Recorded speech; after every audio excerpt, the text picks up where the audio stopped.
Boa noite, saudação a todos. Nossa gratidão pela atenção.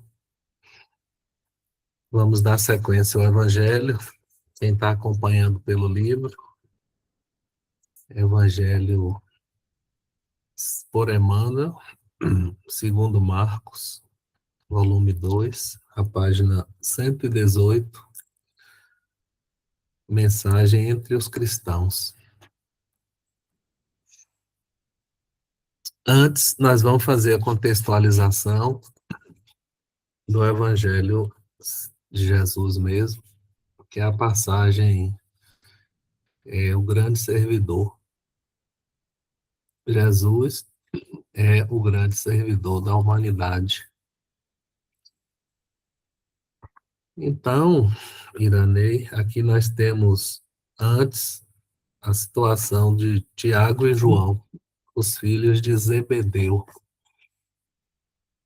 Eles tinham pedido a Jesus que na sua glória se sentasse um à sua direita e outro à sua esquerda. Isso gerou um ciúme, Ângela e Antônio.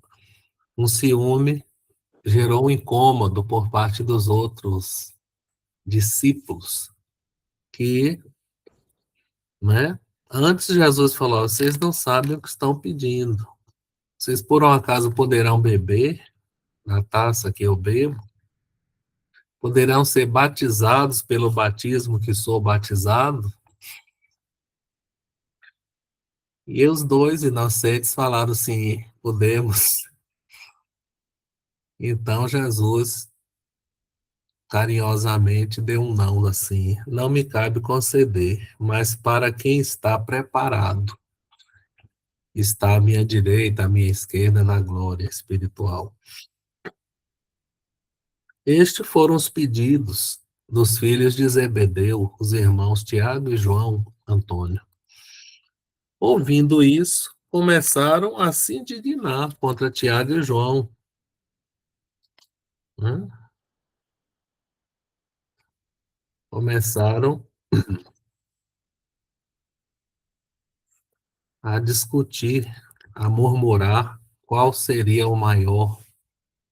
E é o tema principal hoje, são dois temas assim. O primeiro é esse: quem é o maior, o maioral?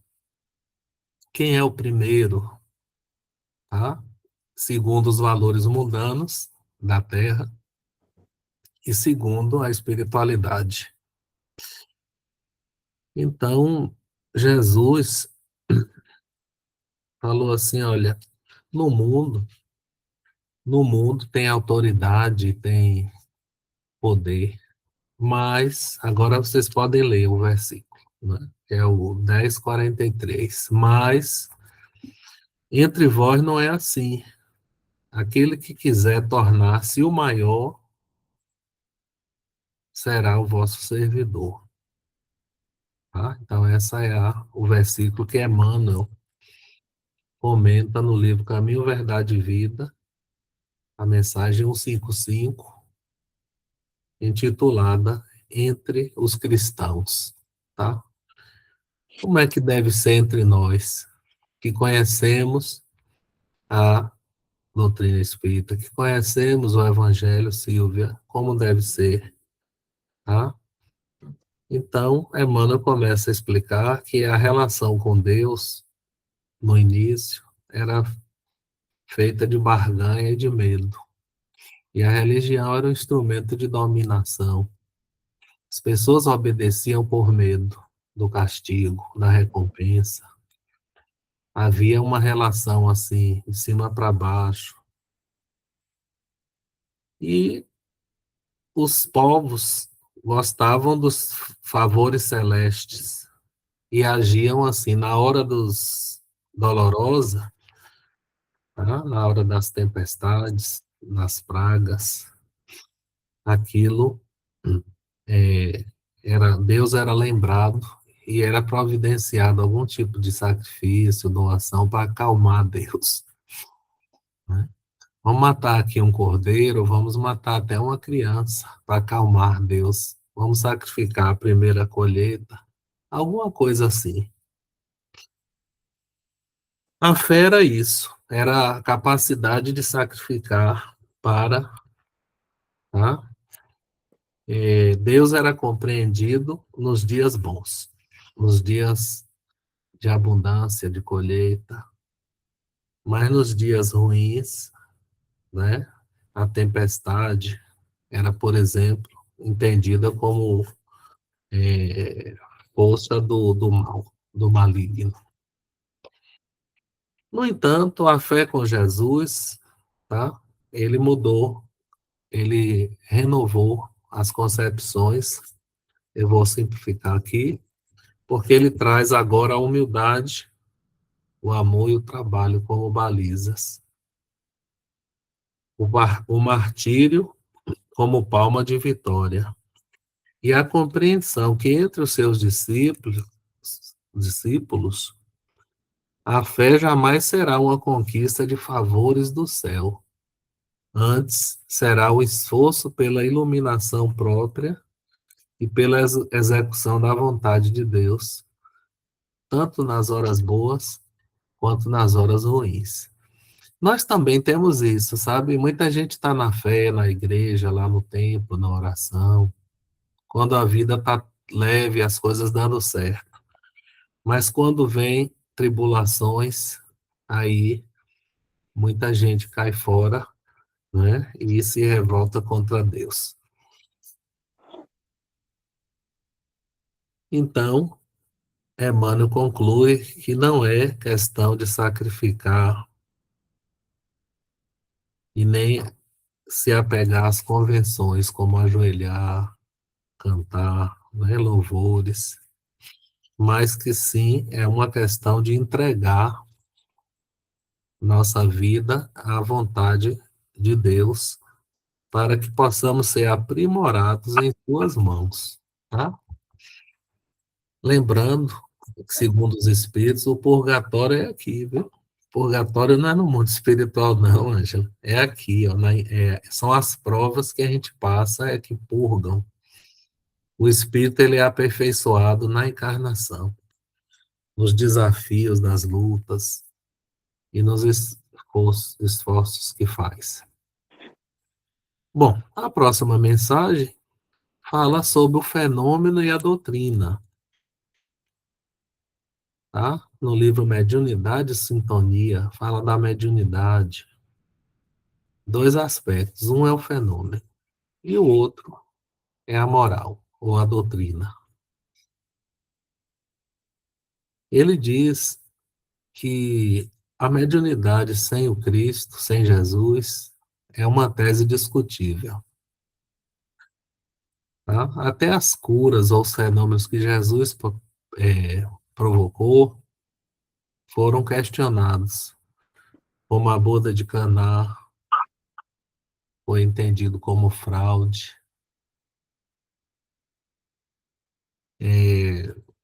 como a cura do cego de Bartimeu, falando de hipnose, falando de truques, de fraudes, né? A ressurreição de Lázaro, a própria ressurreição do próprio Jesus também foi questionada. O que não é questionado é o fenômeno moral Jesus, tá? O seu testemunho de amor ao próximo, um amor desinteressado, tá? Ele falou que era um servidor, tá? Como vai ser aqui no próximo versículo, que ele veio para servir. A sua humildade, a capacidade de perdão, isso isso aí representa a doutrina inatacável, inabalável, que não se pode criticar. O fenômeno, o grande fenômeno moral, assim. Então, caminhando para a conclusão, Emmanuel fala que precisamos renascer todos os dias, que a felicidade real do indivíduo depende da bondade, da concórdia, da tolerância e da abnegação. Olha como ele conclui. Recordemos semelhantes lições da doutrina. os fenômenos sempre serão motivos de estudo, de dúvidas, de discussões polêmicas, mas a educação evangélica, o exemplo do serviço, a atitude de amor, são forças morais irremovíveis da orientação e da lógica, e que resistem à dúvida em qualquer parte. Tá? Entre vós não será assim, porque se entre nós for assim, a pessoa está acostumada à confusão de sua família, brigas por questões materiais, discussões. Aí entra numa casa religiosa qualquer, num centro espírita, e lá continua vendo brigas de novo, confusão. Ela fala, ó, então isso aqui não, essa doutrina não tá servindo para esse grupo, nem vai servir para mim, naturalmente. Então, entre nós precisa não ser assim. Eis o nosso desafio, viu? Bom, quem é mais feliz neste mundo? É a pergunta da próxima mensagem. Quem é mais feliz nesse mundo? Eu vou resumir, é um texto ausente que Iranê gentilmente compartilhou no grupo. Mais feliz nesse mundo.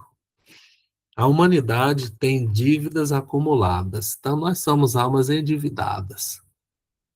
Encarnamos nesse mundo de provas e expiações, então temos sim compromissos com a retaguarda.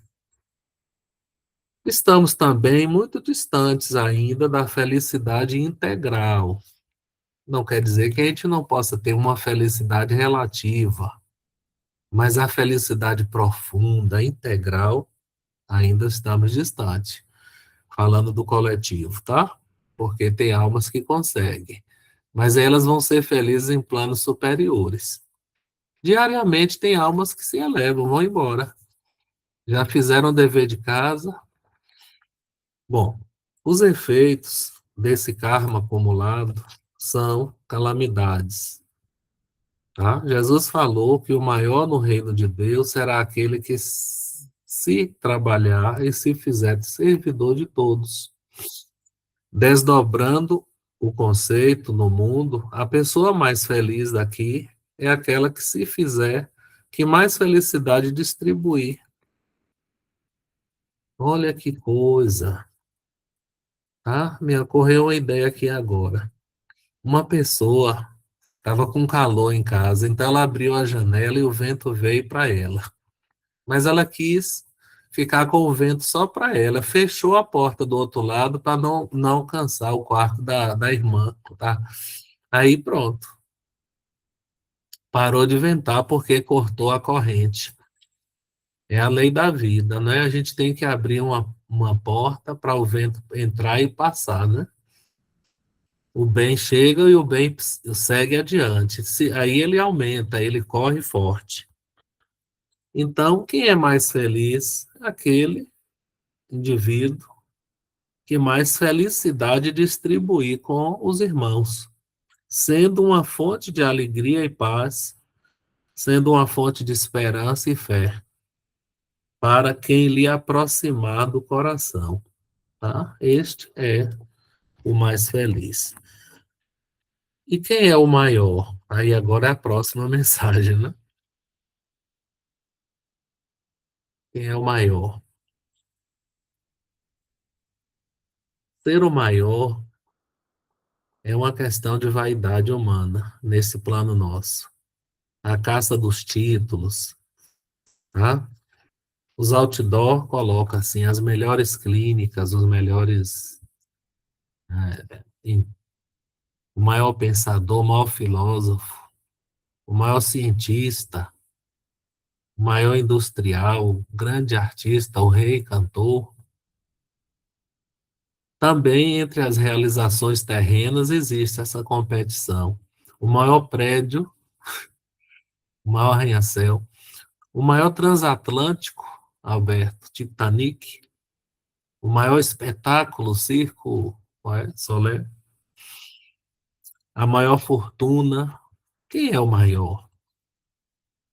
Emmanuel bate forte. Ele diz: olha, semelhante prurido de evidência não são novos, porque também os discípulos de Jesus estavam discutindo entre eles quem era o maior no reino, né? Concluiu que é muito difícil escapulir da tentação do destaque, a tentação da disputa. Qual é o muro mais alto, né? Qual é o jardim mais bem cuidado? Qual é... Ou então quem é o maior sofredor, né? Quem tem mais doenças. Então, a tentação do destaque. E Jesus, então, responde, que é a resposta tipo desafio. Ele diz assim que o maior do reino de amor sempre será aquele que se fizer o servo infatigável de todos, se esquecendo, oferecendo aos outros por alegria, apagando-se, né, a tarefa que o Senhor lhe determina. E aí vem o se de Emmanuel, quando Emmanuel fala assim, ó, se desejas, se procuras, vírgula, tá? Se procuras, nesse caso aqui, a comunhão com Jesus, esquece a ti mesmo pela glória de ser útil. Ampara, aprende, ajuda, espera, e aí conclui contando qual é o segredo da cruz. Servindo sempre, encontrará com o Mestre a felicidade perfeita, penetrando com ele o segredo da cruz, pelo qual, em se rendendo à suprema renúncia, fez-se luz das nações e esperança da humanidade inteira. Então, meus amigos, esse grupo de mensagens fala da trajetória espiritual quando nós temos na encarnação as oportunidades de purificação, de expurgar, né? Lembra a questão assim do vinho, que é passado por processos para fazer a purificação alcoólica, né? Para alcançar a pureza. Então, em contato com a matéria, em contato com os problemas, com os desafios, cumprindo a parte que nos toca, né? Na sociedade, influenciando, sendo influenciados, a gente vai assim crescendo, alcançando a nossa perfeição, alcançando, todos nós vamos alcançar. Só que a gente precisa da encarnação para isso.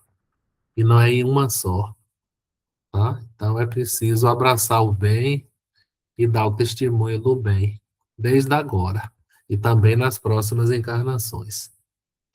Porque quem serve prossegue, Alberto. Quem serve prossegue. É a mensagem do livro Fonte Viva, número 82.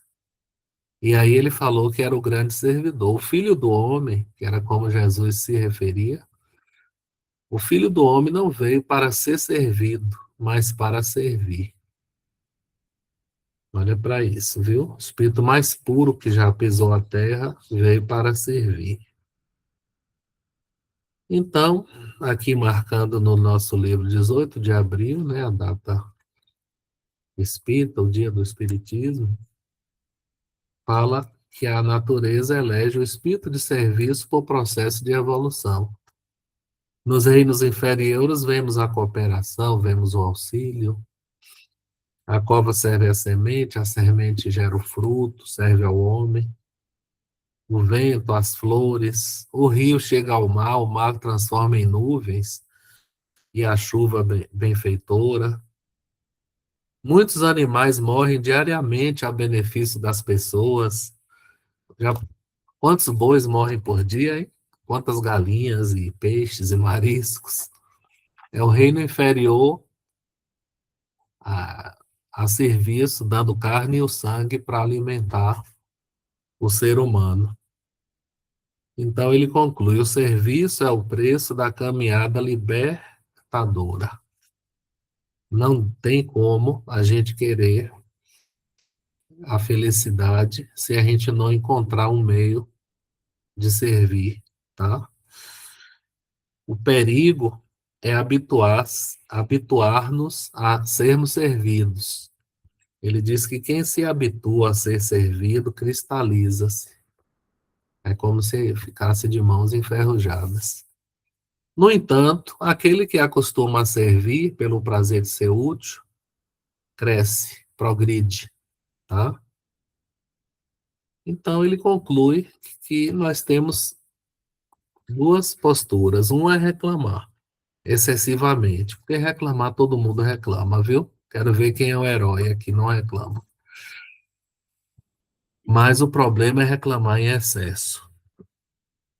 E a outra postura seria improvisar alegria, tá? Então, Emmanuel conclui aqui: Jesus veio para servir, em benefício de todos nós até o fim de sua luta. Se há mais alegria em dar que receber, há mais felicidade em servir do que ser servido. E aí ele conclui: quem serve, prossegue. Prossegue o quê? Iranê crescendo. E quem não serve, cristaliza, fica paralisado. Muito bem. Vamos agora para a segunda parte, reta final também, que é a passagem do filho de Timeu. Quando diz Bar, é filho de. Então, Bar Timeu é o filho de Timeu. E Bar Jonas, Simão Pedro, era filho de Jonas, Bar Jonas. Bartimeu era o cego de Jericó. Era um cego pedinte que ficava ali pela estrada. E o rabi, seguido de apóstolos e de multidão, seguia caminhando e ensinando. Bartimeu estava sentado ali pelo caminho e, ao ouvir que Jesus começou a aproximar, ele começou a gritar: Jesus, filho de Davi, tem misericórdia de mim. E Jesus, atento, né, à atenção da reforma íntima, o autoconhecimento, ele pede atenção, vigilância. Jesus observou que a hemorroísta tocou seu manto, percebeu que saiu fluido, ele percebeu o grito de Bartimeu e mandou chamar. E aí alguém aproximou e falou: anima-te, Bartimeu, ele te chama. E ele então, levantando, né? Olha aí, vamos ler agora o que ele fez. Saiu correndo, saltando. Ele largou a capa, lançou fora a capa ou o manto e foi até Jesus. E Jesus perguntou a ele: que queres que eu te faça? Ele respondeu: Rabone, que eu volte a ver. Que interessante, né? E fez até um contraponto, porque lá atrás, hoje, Tiago e João pediram para ficar um à direita, outro à esquerda, pediram a evidência. E Jesus falou: vocês não sabem o que estão pedindo. Aqui a gente está vendo Bartimeu pedindo que eu volte a ver. Né? Então foi ele soube pedir, sim. A gente vai ver isso aqui. Então Jesus conclui: vai, a tua fé te salvou. Ele voltou a ver e seguia pelo caminho a Jesus. Então, é uma mensagem interessante, Ângela, da capa. Quando a gente fala do abacate, que nós somos um abacate, né? O reino de Deus é o self, a consciência. A camada de imperfeição é a polpa, com o orgulho, o medo, o egoísmo, as imperfeições. E a tinta é a máscara, a persona que é ali a casca do abacate. Tá? Então a gente vê essa mensagem aqui do livro Caminho, Verdade e Vida, 9:8, falando das capas. As capas é a aparência, são as capas, os papéis, o fingimento, a hipocrisia, que é preciso abandonar as aparências para poder valorizar aquilo que é a essência, o ser, tá? O que tem valor. Para isso a gente tem que fazer igual Bartimeu, né? Lançar fora a capa e pedir pedir a Deus que veja, né? Se a gente tiver a oportunidade, o que queres que eu faça? Ele soube pedir, assim, eu quero ver, eu quero entender a vida, eu quero ter um entendimento, tá? Dos mistérios aí das leis divinas, do conhecimento de si mesmo, que é o mais importante conhecimento, conhecimento de próximo, de Deus. Então, aqui no Evangelho de Marcos, nós vemos a notícia de Bartimeu, que na oportunidade que houve, ele lançou fora a capa. Tá? É preciso lançar fora a capa para alcançar uma nova visão. Emmanuel fala de algumas capas que existem, senão vou pescar aqui. Existem capas diversas, capa de rei, capa de mendigos. Tem amigos do crime que usam capas de santo. Raros aqueles que não colam o rosto a capa da conveniência, da própria conveniência.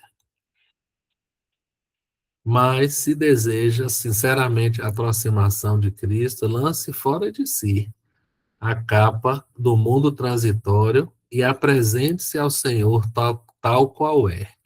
A humildade não é se rebaixar, é se apresentar ao Senhor tal qual é, do tamanho que é, ou na honestidade, na sinceridade.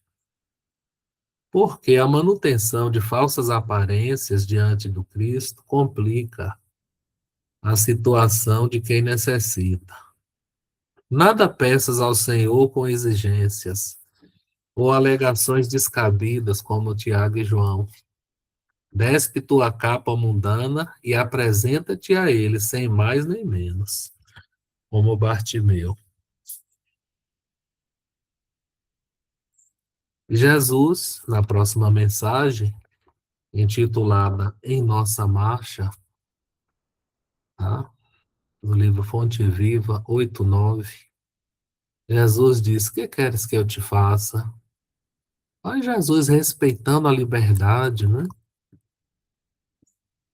Ele diz que cada um tem a sua luta, seu testemunho. Cada aprendiz uma lição, cada trabalhador uma tarefa, cada um tem uma prova, cada um de nós aqui tem sua luta individual, né? E por vezes nós falhamos diante dos compromissos que nós escolhemos. Nos endividamos perante a lei. E aí suplicamos ao céu a proteção, a misericórdia. E Jesus pergunta: que queres que eu faça? Essa indagação revela que nada ocorre à revelia dos divinos desígnios. Numa linguagem nossa, nada ocorre por acaso. Ninguém está injustiçado, tá? Essa luta nossa faz parte do jogo, faz parte da lei perfeita, a lei sábia, a lei justa, também misericordiosa, tá? Então, ele dá alguns exemplos aqui. Às vezes perdemos a casa terrestre a fim de lembrar da casa celeste. Às vezes somos abandonados pelos mais agradáveis laços humanos, tá? Pelas perdas, para retornarmos os laços divinos que foram perdidos. Muitas vezes a ferida do corpo serve para curar as chagas da alma. E aí vai. É natural pedir o auxílio de Jesus em nossas dificuldades. Entretanto, vamos lembrar de trabalhar pelo bem no momento das aflições, convictos de que encontraremos sempre, nos encontramos sempre, invariavelmente, na mais justa e proveitosa oportunidade de trabalho que merecemos. E talvez não saibamos de pronto escolher outra coisa melhor, tá? Mais ou menos assim, olha, pedir ajuda, ok, mas sabendo que está tudo certo, tem nada de injustiça, tá? Então, uma coisa é aquilo que nos agrada, outra é aquilo que é bom. Aquilo que nos agrada é uma consciência sensorial, mas aquilo que é bom é uma consciência moral.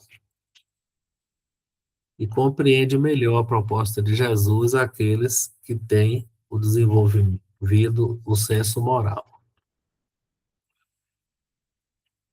Muito bem. Então, meus queridos, por hoje é só. Foi o nosso encontro. Eu agradeço pela atenção e até o próximo encontro.